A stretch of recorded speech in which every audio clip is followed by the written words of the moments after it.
முதல்வர் விஜய் நெற்றியில் வைக்கும் அரகஜா பொட்டு சுவாரஸ்ய தகவல்கள். எப்ப வரும்னு எதிர்பார்த்து காத்திருந்த ரூபாய் 1000 அக்கவுண்ட்ல கிரெடிட் ஆனதும் ஹாப்பி ஆகிட்டாங்க மகளிர் உரிமை தொகை பெறும் பயனாளிகள். முந்தைய அரசின் திட்டங்கள் தொடரும்னு அறிவிச்ச முதல்வர் விஜய் நேற்று புதுமை பெண் மற்றும் தமிழ் புதல்வன் பயனாளிகளோட அக்கவுண்ட்ல ரூபாய் 1000 வரவு வச்சாரு. இன்னைக்கு மகளிர் தொகையையும் கிரெடிட் பண்ணிட்டாரு.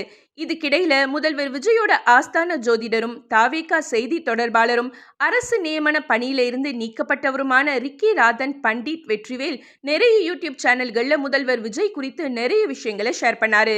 அந்த வகையில லேட்டஸ்டா ஒரு இன்டர்வியூல பேசும்போது அடுத்த 40-50 வருஷத்துக்கு விஜய் தான் சிஎம், அதுக்கு பிறகு அவர் பிரதமர் ஆகிடுவாரு, அதுக்கு பிறகு உலக அளவுல அமெரிக்கா ரஷ்யாவுக்கு இடையில பிரச்சனை வந்தா கூட விஜய் தான் தீர்த்து வைப்பார்னு அடிச்சு சொல்றாரு.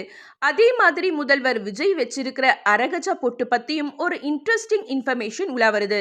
அதாவது புனுகு, ஜவ்வாது, வெட்டிவேர், பச்சை கற்பூரம் உள்ளிட்ட வாசனை பொருட்களை சேர்த்து அரைச்சு தயாரிக்கப்படுற இந்த அரகஜா பொட்டு கோவில்கள்ல அபிஷேக பொருளா பயன்படுத்தப்படுதாம். மேலும் கண் திருஷ்டியை நீக்கவும் வசீகர சக்தி அதிகரிக்கவும் பயன்படுத்தப்படுதாம். கட்சி ஆரம்பிச்ச காலத்துல இருந்தே முதல்வர் விஜய் இந்த பொட்டை தான் அடிக்கடி வச்சுக்கிறாராம். இப்ப நிரந்தரமா வைக்க ஆரம்பிச்சிட்டாராம். இது தீய சக்தியை விரட்டும்னு சொல்றாங்க. எங்கேயோ இடிக்குதே.